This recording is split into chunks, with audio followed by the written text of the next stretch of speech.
And so let's go. I don't have this. And they're arranged in sorry. They're arranged in playlists by class. So this link is to the playlist for ITC 220. So all the old ones are there too.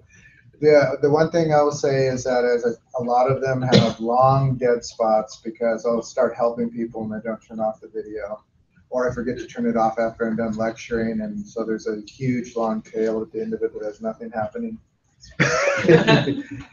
So just beware. And as I said, I don't know if I said it in this class or not, but the captioning is not good.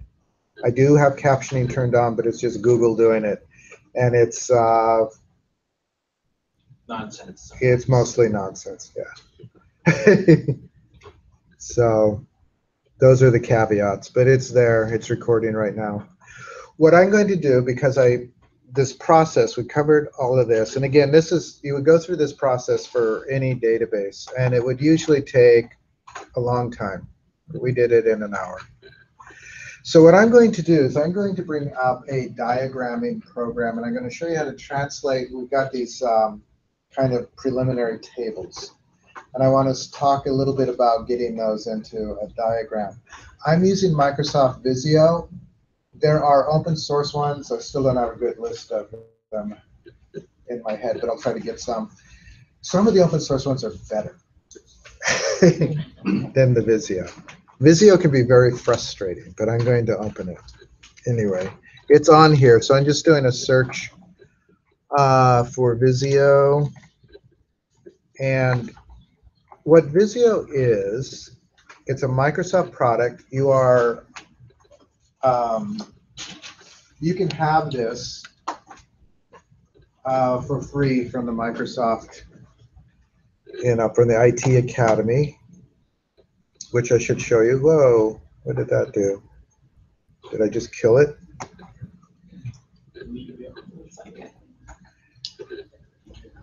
I think it's because I said to do it later. I didn't care about doing updates right now. When I said ask me later, it went away. So I guess I have to accept that. Hopefully there aren't any updates. I do need to activate the software. Good, it activated. All right. So Visio is a generic diagramming program, and it has a lot of, probably about 100 different diagram templates that you can use. You can design your office. You can do basic flow charts, organization charts. You can wireframe mobile apps or web pages. All of that, none of which we're going to do. We're going to look at crow's foot database notation. If you don't see that on your page, you can go to database, and it gives you some different kinds of, there's a UML, there's a what they call CHIN's database thing, and there's an IDFIX database notation. But we're going to use the crow's foot. It's actually the most common. It's the one you'll see most often if you go looking for database diagrams. So I'm going to create one. So we'll open up Visio. Yeah. If you want to follow, I mean, you could just watch if you want, but you are going to be doing this. You don't have to necessarily do it in Visio, but Visio is here on the machines. Yeah. Do it in MySQL Workbench? I wouldn't. We will do the next one in MySQL Well, I mean, Workbench. can we do the model in it and screenshot that to you? Yes, if we really want to. We'll just have pre-made. Yeah, SQL Server has it too, but the trouble with SQL Server, Workbench is better than SQL Server in one way. When you build it in SQL Server, it builds the database. Oh, really? Yeah, you don't want to do that. So we'll be installing that a little later, probably not today. But is it in their Workbench or? It's in the Management Studio. Oh, okay. I was just trying to figure out How did you get it to not go away? Because when I hit for Visio and just X out, it does go away. So you have to say you say- install updates. Oh, I told it to ask me later, and that's fine. Okay. and then accept. And then it says to activate, so say yes. Or yeah, just do next. Activate. Yeah, just do next. I do even one thing. Close. Yeah. And then I can do close. I think it's probably best to say to activate it and then just say to say install updates because it doesn't seem to have any updates. And then to activate it, I am going to zoom a little.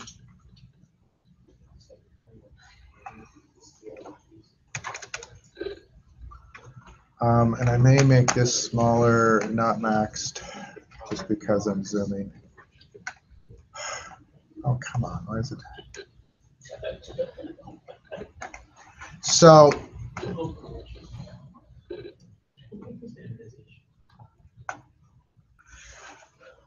do you guys all kind of get there? Yeah, you could just watch if you want, but it's. When we get in here, there's some basic things, okay, and we'll apply it to what we did just earlier this morning. There are entities, there's primary key attributes, there's primary key separator, there's an attribute, and there's a relationship. Mostly we're going to want entity and relationships. And it's going to take a while to talk through this, right? So my first assignment, when is it due? It says the 4th, but October 4th? yeah. We'll be lucky to be ready by then, but we'll see. Because I want to talk through the relationship. It's asking you to build a relational model based on something, and we haven't got there yet. So if it takes longer, it does. If we're ready by the 4th, whatever. So let's do what we're just doing, the help desk service. So we've got a list of fields. What was one of the groups that we had? We had faculty, right? So what an entity is basically a table before it's a table. The way to look at it, what we're doing here is we're trying to figure out the design for the database. And it's really, really useful to do this in a design. Well, that's a horrible display. That's a little better. Let me change the colors.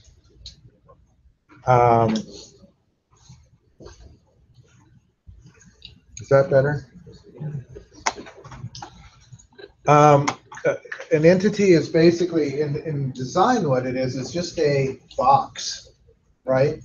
It has a name, right? And then what we're going to put in here are the names of the columns, not the data, right? Not what the thing is going to contain, but what the column headings would be. So faculty would probably have like a faculty number. It's actually modeled just like the student numbers. And they would have a name, and you could do like, if you want, you could break it first name, last name. One of the things is that you can only search for the fields you've got, right? So if you do the whole name, you always have to search for the whole name. Right. So I'll do last name, first name. I'm just going to put like email too. To get another attribute, there's a couple ways you can do it. One of the things you can do is you can drag it in like this.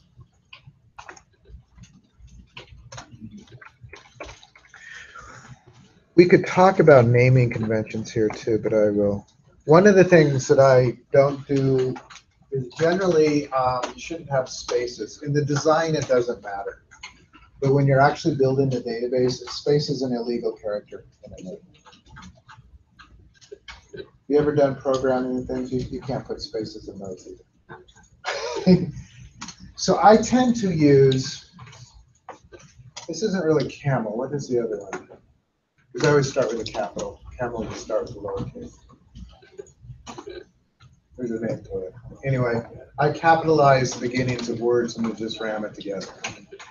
Another way to do it that some people prefer would be to put an underscore. An underscore is a legal character. So if you really want a separation there, you could do something like that.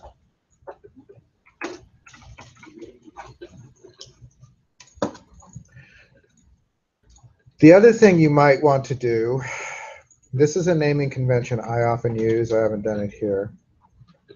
I'm going to do faculty last name. And the reason I do this, and it's a very verbose naming convention,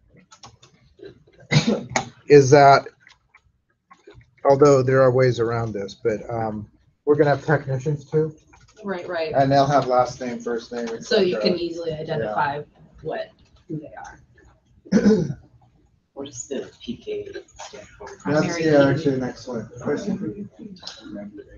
PK stands for primary key. Every entity / table, because an entity is just a table in design phase, right? It means you haven't actually physically built it. Once you physically build it, it's a table. I don't really insist on the distinction. But everyone should have a primary key. What does a primary key entail? Anybody know? Something that'll feed between the other. Yeah, it needs to link, but it also has a couple of other properties. It has to be unique. It absolutely has to be unique.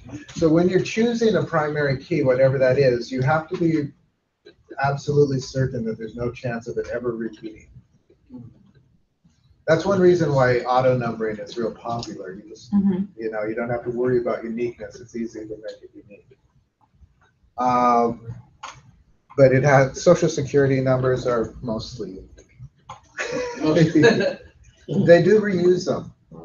Oh, really? Yeah, if you've been dead for a while, they'll reuse them. They do that because there aren't enough social security numbers, because they aren't free digits. I think they might be now. Does anybody know? Did they get away with? They used to be, the first three were your state. State. Yeah, and the second two were like county or something. Oh yeah, they changed that recently. They did that like 2002. Yeah, I think they changed it to be all 3 digits. Yeah. Because when you constrain it, that meant you only had 4 free digits at the end. Yeah. Right, The which reasons is changed. so there weren't. It's like the IP address. There weren't enough numbers to identify all of the computers in the world. All right, so this is what an entity looks like, and we'll talk a little bit more about them. When you're doing this for real, you should go through and make sure you have all of the fields that you want, right? Now, there's a couple of other things you can do. So everything should have a primary key that uniquely identifies. That means that each individual faculty member has something that identifies them, like a faculty number. If a thing is required, notice how I right-clicked and it says set required. The other little subtle thing you can do is, if it's required, you can make it bold. Right? That means that it's going to be not null when you build the thing. It means it's going to be, you can't leave that empty. I don't usually require first name, although among faculty it's probably rare to be one named, like a McDonough or Lord or something. But first name isn't necessarily as important. So yeah, if you right click on them, We have to select it and then right click it. yeah. Now the primary key doesn't say it's required, but a primary key is required. Right, even whether you make it required or not, it is required. You can, I shouldn't tell you this, but you can build databases without primary keys. It's just that it's a sloppy thing, and it allows your data, you can enter data that is repetitive. You can get a lot of garbage into a database if you don't do the primary key foreign key relationship. On the other hand, as we see when we do some data entry, these will force you to enter data in a certain sequence. You have to enter faculty before you could enter, say, requests, right? Because you have to have a faculty member before you could do a request. So it's like the email thing. When you were talking about. Yeah, I mean, you have to, well, it's basically in a foreign key situation, which I'll make here in a moment, you can't have a foreign key that doesn't exist as a primary key in another table. So it forces a relationship. It also forces an order. Yeah. Are primary keys automatically required, or They are do you have to not. set them? They are not required, although it's really good form. It's really bad form not to have them. Does that make sense? You cannot do it, but why would you not? Yeah. Some people don't do it because it just means they can enter data in whatever order they want. But the price of that is the risk of entering a bunch of garbage. You know, this protects you from garbage. I'm going to enter another entity. So when we look at our Notepad, now it's really big because I'm zoomed. So we had faculty, we had the computer information. So let me go back to that. So let's do computer number.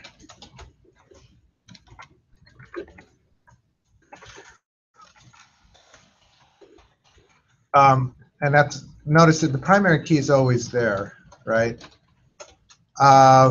Attribute name. What do we want? We had a few things about the computer. We had the Make, model. yeah. One of the things too to know, the order of attributes in a table or in a entity doesn't matter. You know, and when we get into entering data, the order of the data doesn't matter. You can order them anytime. There's lots of ways to sort. So is that outside of the primary key or just? It is outside the primary key. The primary key is just the computer number. I have two computer makes. Yeah, model. We also wanted like the data. Location. Yeah, location. Now, one of the things about location, I'm just dragging an attribute over. I'm going to say it's probably, well, so location, I'm wondering if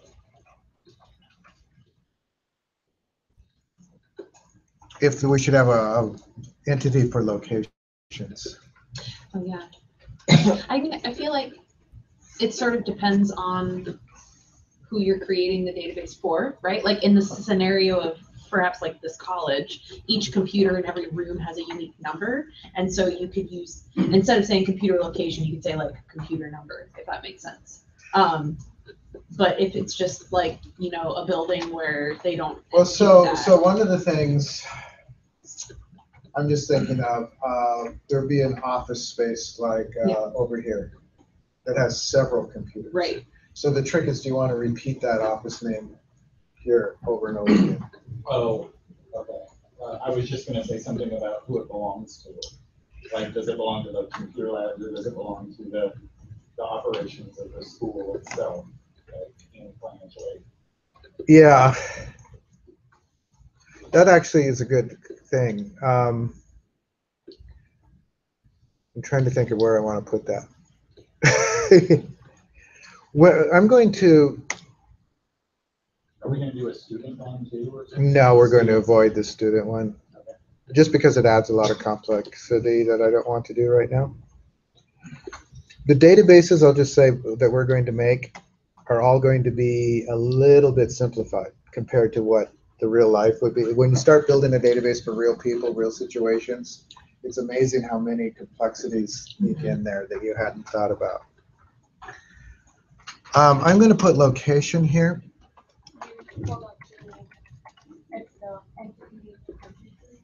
Oh, yeah.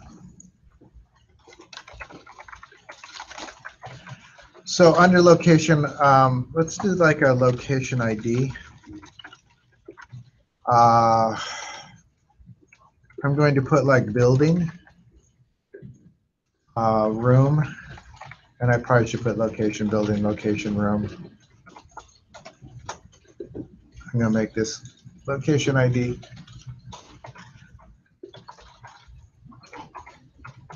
So this is just a list of locations so that you don't have to repeat them over here and so that you're consistent. And one of the things I'm going to do, well, let's build the attributes and we'll talk about relationships. With the entity be named location or location? I would name this as location because it's a list about location. So then, would it be location over here, or would that stay location? This would be location ID. It's going to actually, we haven't talked about this. This is the primary key. This will be a foreign key. Does that make sense? Well, I guess let's do that. We haven't talked about relationships, and what I'm trying to do is to think of how to describe this that won't confuse.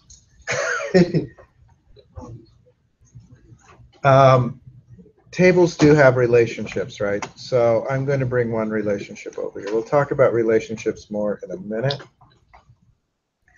One of the basic relationships, and let me, actually it's zoomed, but let me, I'm going to, you don't have to do this. I'm just going to make my lines bigger. Come on, over. I want to get over there.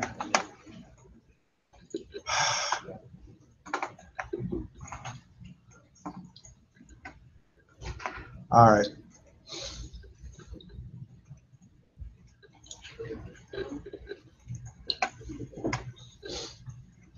So I'm going to put the 2 lines here, and I'm going to hook this there. One of the things about this diagram is it doesn't actually show you, although we can do this. We can right-click on this and set foreign key. Probably shouldn't do that in the sense that a lot of the diagrams that we're going to do don't do that. They don't put an FK for foreign key. But just to give it clear, location is the primary key of each. So each building and room combination will have a unique ID. It could just be a number. It could be the room number with the building or something. And then this is the foreign key, which refers to this location ID. These symbols, this is the crow's foot. This is the crow's foot. It means many. These 2 lines mean 1. There's some variations on this. I'm not too worried about the variations. This means that for every one of these, there has to be something in the other table, which is not necessarily true. So I could change that, but I'm not too worried about it. Yeah. How did you get the dotted line again? The dash line under PK? Under which? Under the primary keys? The connected line. That actually should just be there. What's that? That actually should just be there. If it's not there, you can get the primary key separator. I guess I do have them. They're just really small. Yeah. Like that. Does that make sense? This is basically means that one location can have many computers. That's essentially what that means. Oh, okay. So like the office here, there's 1, 2, 3, 4, 5 computers in just the main office room, not counting the side rooms. So one location can have many. Yeah. But because I put that line there. What would the relationships line look like between faculty and computer? And So I think what we want to do, it didn't stay hooked.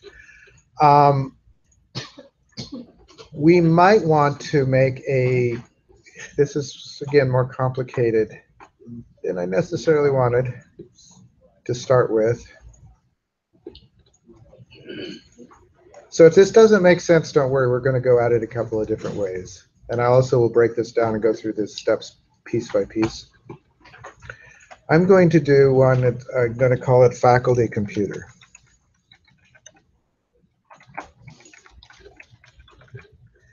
And this is going to have there's a couple of ways you can do this. For right now, I'm just going to do faculty computer ID.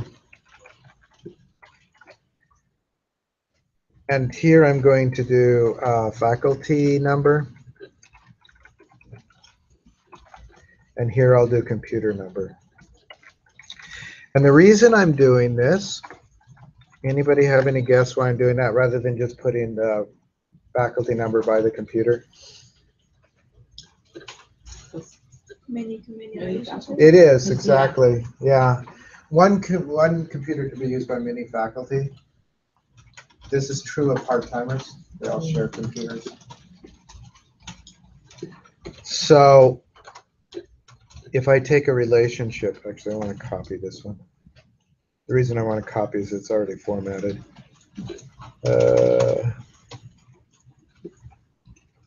So the one side is that one, and the many side is this one. That didn't hook. One of the things I hate about this is they don't hook very well. And then I'm also going to do, and this is the one side. And notice they don't hook to the fields particularly well. I want to hook it to the, I want it to get the whole thing green.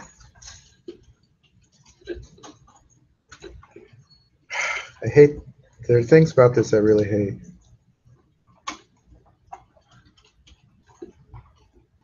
The curse foot sequencing thing that we're doing here. It means standard template in the Visio. Or so this means that one faculty could use many computers, right? Yeah. So this is a this crow's foot thing is actually pretty standard. If you go online and look for database diagrams, you'll see this kind of diagram a lot. We could do that. This is the one side. This is the many side. This means one faculty could have 0 or many computers. This means that one computer could be used by 0 or many faculty.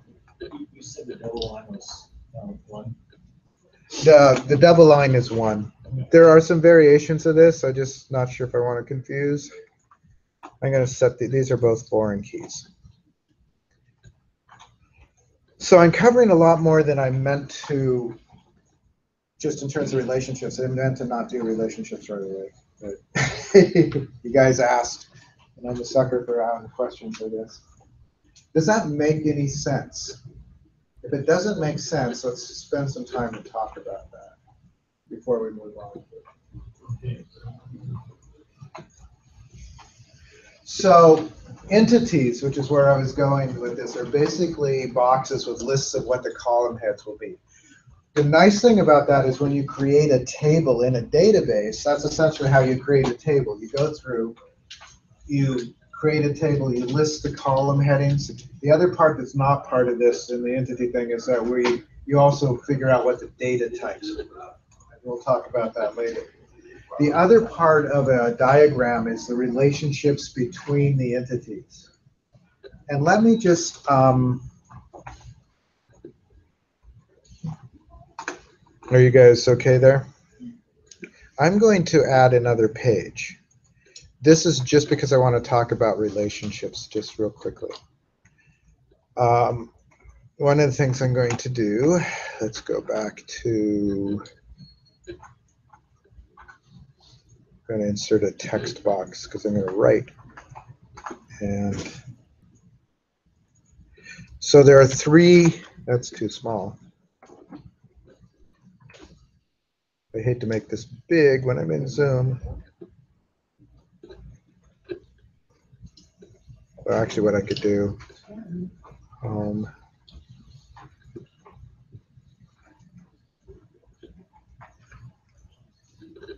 is 18 point big enough? Let's go back to 12.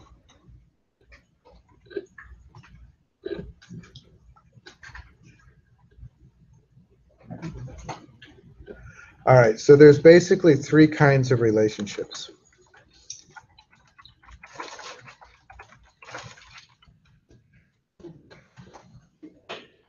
So between entities, there's only 3 kinds of relationships that can exist between entities. Does anybody know what they might be?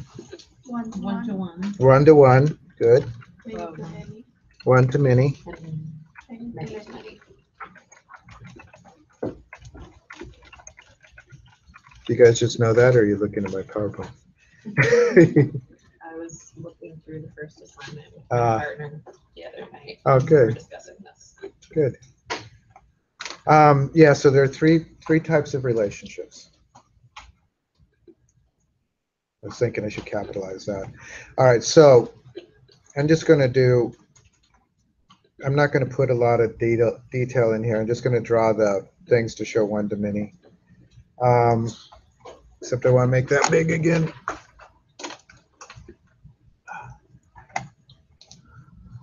I wonder, can I probably can still paste. All right.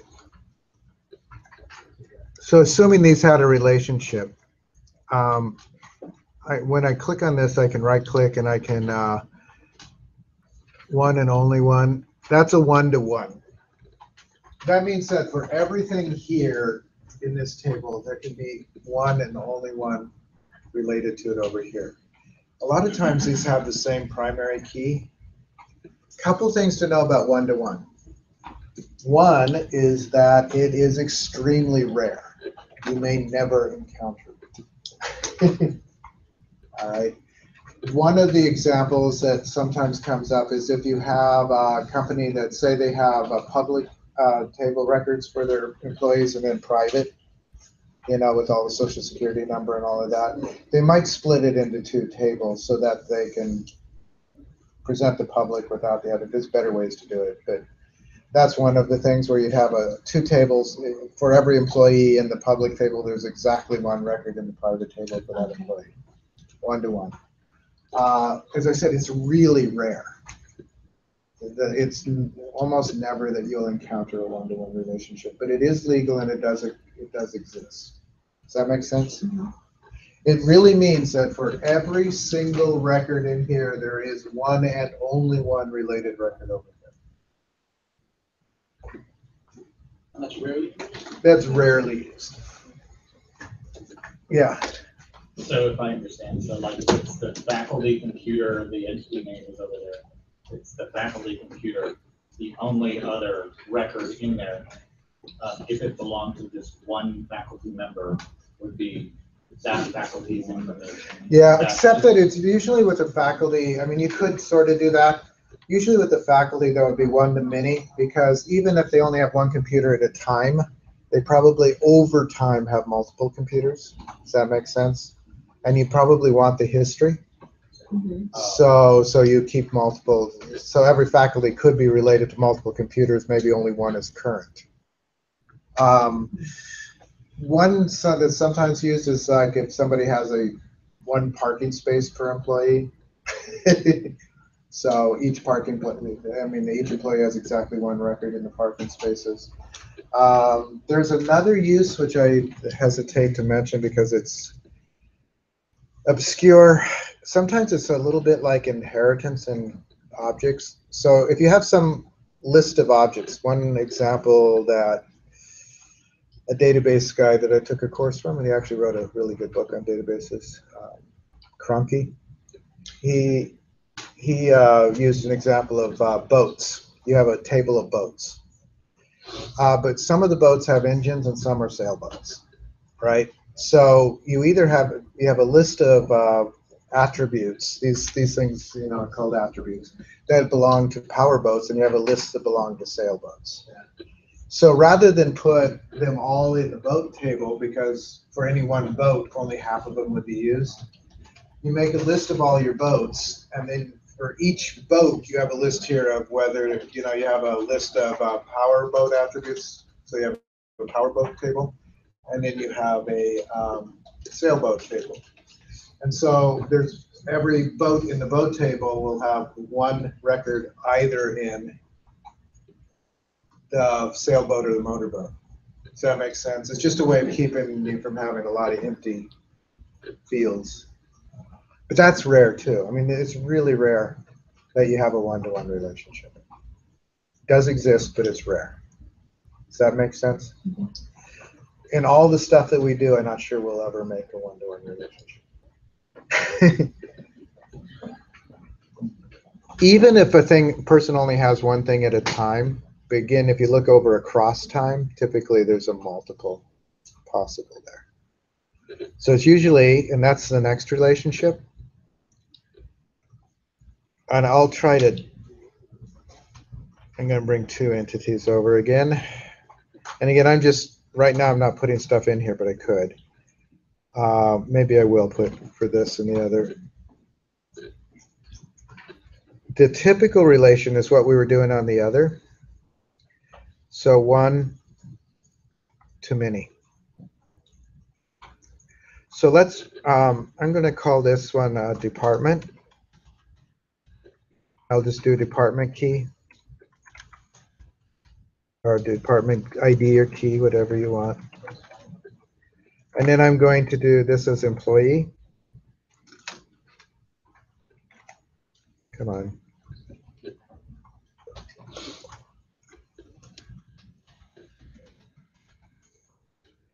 And then I'll just do this as employee key.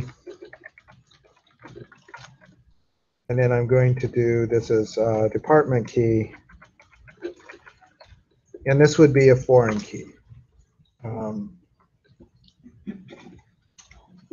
on. All right. So the idea of one to many is that one department can have many employees. This gets screwed up if an employee can belong to more than one department. So one department, many employees. 99% of your relationships will be one to many. Does that make sense? That's what you want. Is generally is a one to many relationship.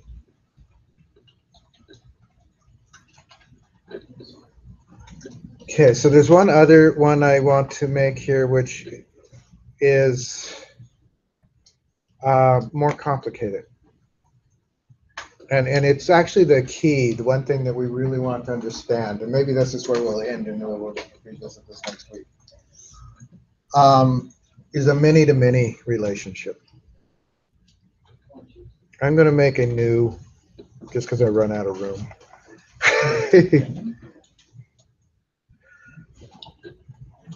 So I'm going to make two entities. And we can revisit this as much as you need, because these things they take a while to sink in. Yeah. Have you taken like 2 lines on the relationship? Like maybe we should just propose the 2 lines. Or does that matter? Oh, so if you do, the only one I did it on, let me go back. So with any relationship, if you click on the line and right click, you can set the beginning symbol to, and what I did is I set them to one and only one. Okay. And there's a beginning and end, and it's a little confusing which is the beginning, which is the end. Yeah. When you're creating files like this, do you usually save them on the website? I'm going to, what I'm going to do with these is I will take pictures of them. I'll clean them up a little bit, and I'll clean up the Notepad thing that we did, and I'll post it all on the blog, but it'll probably be pictures of this, so they won't be live. The blog, the Google blog I use wouldn't understand what a Visio file is, I don't think.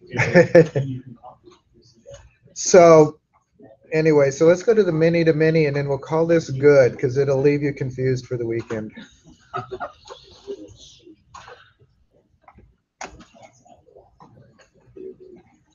All right, so I'm going to call this student. And all I'm going to do is the key, so I'm just going to do student ID. One of the things I hate about Visio is how it jumps around. All right, this one will be class. And class number, whatever. So what would the relationship between these B. A student can take many classes and a class has many students. Right, that's exactly right. So many to many. One student can take many classes. One class can take many students. Now, in a diagram, it is perfectly legal. I'm going to show you many to many. And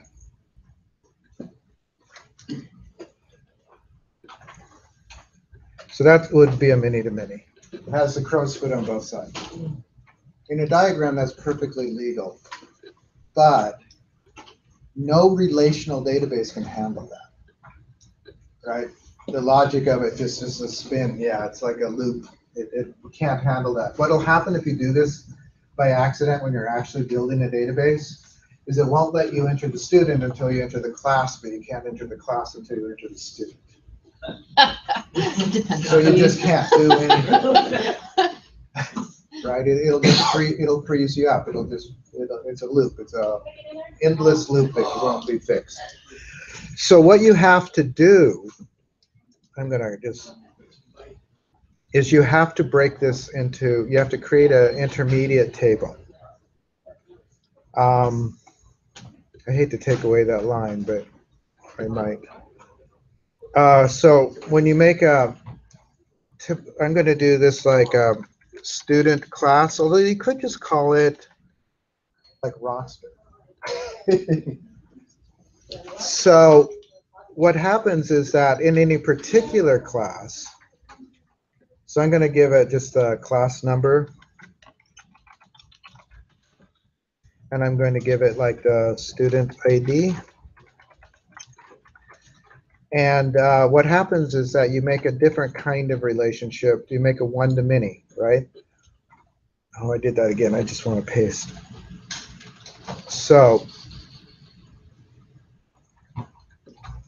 one student can take many classes. And I'm going to delete the many to many there just because it wouldn't be there. But and then same thing. One class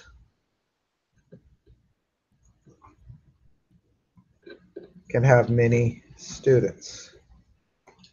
So what you do is you create an intermediate table called a linking table that resolves the many-to-many relationship into two one-to-many. One student, many classes. One class, many students. If you can get this down, you know, whenever you see, so the first trick is to see that it's a many-to-many relationship. That takes a little bit of doing. You have to think about it. It takes a while to get the hang of that. And if you get that down, that whenever you see a many-to-many relationship, you have to break it into, create a linking table that breaks it into two one-to-many. If you get that, you have 90% On of the it. first page, first example, the faculty computer entity, basically the linking table. That's exactly what that is. Good call. This is essentially a linking table, yes. Because the idea is that one faculty could have more than one computer, and one computer could be used by more than one faculty. So, or staff. I should have probably said. What's the update again? FK is foreign key.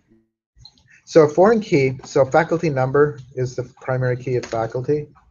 So that's what ties you to, if you want to know which faculty is using it, you look at this faculty number, find the record up here that has that number, and you can get all the other information.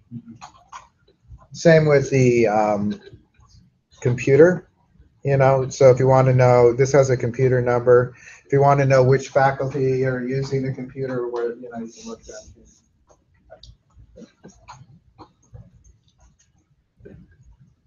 That's how the relation works. And as I said, relational databases are complicated, right? They are, the drawback to them is that they are conceptually complicated. The benefit is that they work really well on computers. But when you're designing them, it's not something you're going to be born to. It takes some thinking and working and you know, some practice. You can get a pretty good intuition for this, but only after you've done it quite a bit.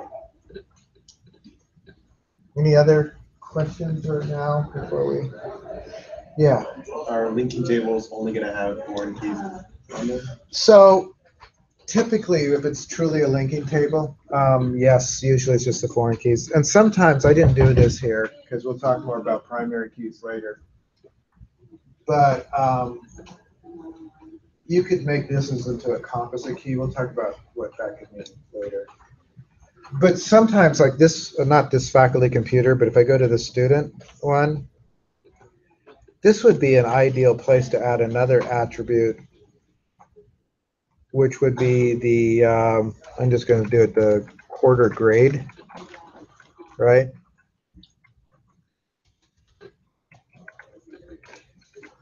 Because this is them in their section in that class. I'm having trouble typing. Then it becomes a little bit more than a linking table because you've got other stuff going on there. It's serving some of the same result, but there are other things that you could put in there, like their quarter grade, or, you know, because this is really them in their class there.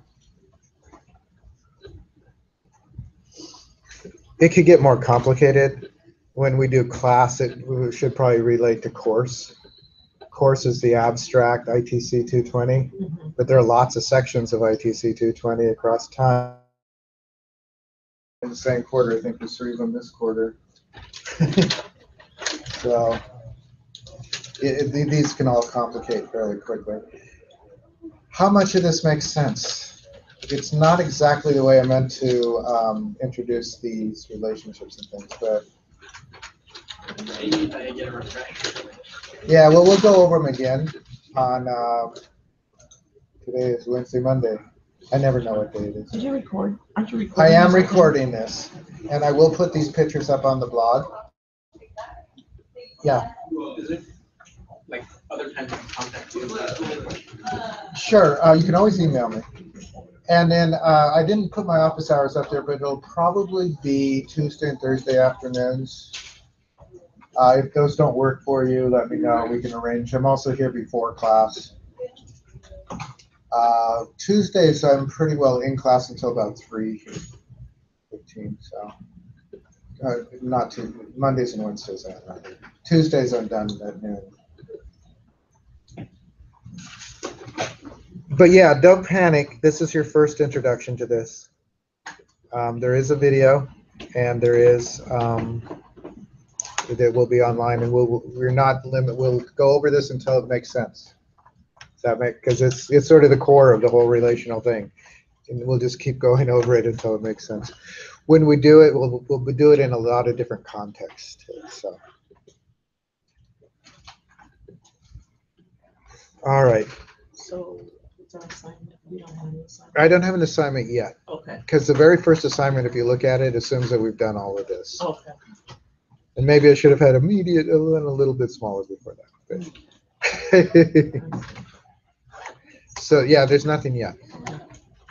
Though if you want to, so this is where a book would be useful. But if you look like entity diagrams online, the other thing you could do, if you really just don't want a weekend to it, I guess it's going to be rainy this weekend anyway. Nice tomorrow, but rainy the weekend. You could look at the, well, so let's go look at the blog, not the blog. Actually, that's something you could do. The blog has tons of this stuff from all the different quarters. The other thing is in the modules, there is a PowerPoint on relational design, which you could look at. And if you want to get a little bit of up on the assignment, there's a PDF, which is the database that we're going to build as the actual assignment. And it's basically a record shop, a vinyl record shop, and setting up basically a point of sale and an inventory for it. And if you want to look at that and just think about it in terms of the process that we talked about today, that's basically where you'll start when we do the assignment. We'll probably start talking about it next week. And where was this at? This is in the, if you do the modules, you know, in the Canvas. This is Vincent's book. Yeah. Okay. So this is a PDF. It's just basically a description Okay. We haven't talked about business rules and things. We have a lot to talk about. And in So this, we're not going to be worrying about what the user interface looks like. We're that's solely looking at the back end. that's correct. We are not worried about the user interface. In real life, there's always a second stage to this where you would build a website to do it, or you would build a Windows Forms or Ubuntu Forms, whatever kind of build because like Vince here or any kind of employer is not going to want to work directly with the database because it's a pain. Right. The database is a back end to that. We're only going to worry about the back end at this point. There are other classes, I even teach a few, that show you how to build a front end. So those are things you can look at if you want. And just,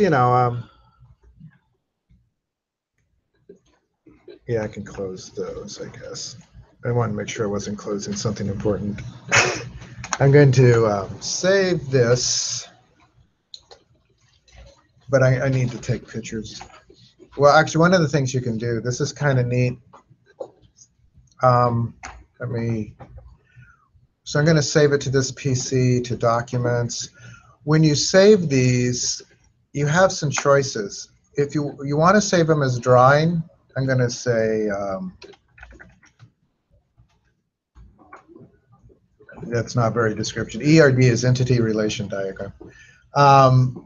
You can save it as a drawing, but you can also save it as any of these other things, including a PNG or a JPEG, all of these different things. Now, if you save it as an image only, that's all it is a picture. You're not going to be able to work with it anymore. But you can save it as a Visio file and an image, right? And then if you want the picture. When you're getting to the point where you're turning these in, which will be a while yet, you can either, my favorite ways for you to have them turn it in are either as an image or a PDF. Just because if you load it up as a Visio file into Canvas, then every time I want to look at it, I have to open Visio, which is a pain. It's fine, but whereas the PDF or the image just shows up in Canvas, and you have to look at it and comment on it. So I'm going to save it first as a drawing, so that we can work on it some more, and then I'm going to save. The other thing, when you save it as an image, it only saves the current page. So you have to go, if you have multiple pages, you have to save each one separately. The other way you can do an image, if you really want, you guys aware of the snippet tool? Hey, make a point over there. What are they doing? Are they? That's just against the student manual. Please stop. What are they doing? Stop. What are they doing? They're trying to get my attention. Why? I don't know. Hey, would you please stop talking back there about me?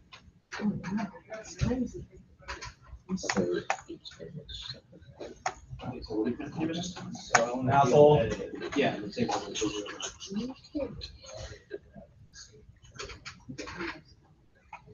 I will figure out what's going on in that other room here in a second.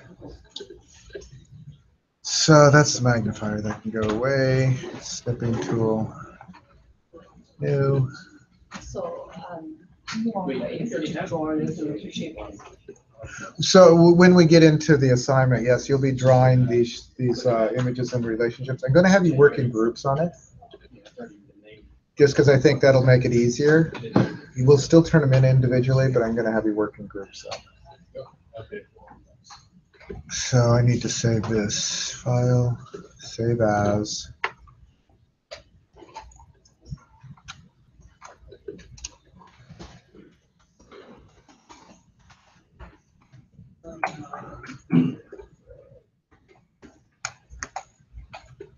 All right, so let's go to the other ones there. Page 2. So if you guys want to go to lunch, you can, or you can hang around. It's up to you. Gonna go add money to the meter. That's always fun. Yeah. So you're saying that we could also use the snippet tool Yeah. So to what? create the document for you? You could if you want. Okay. Although the snippet tool, you'd have to like paste it into Word or paste it into Google Docs. Right, okay. Just wanted to- I'll go over when we get closer to actually turning something in. Okay. Where is my snippet tool? Did I close the snippet tool? Looks like I did. No, there it is. I got so lost. Yeah, have a good day. Good weekend, actually, at this point. Which seems weird at a Wednesday.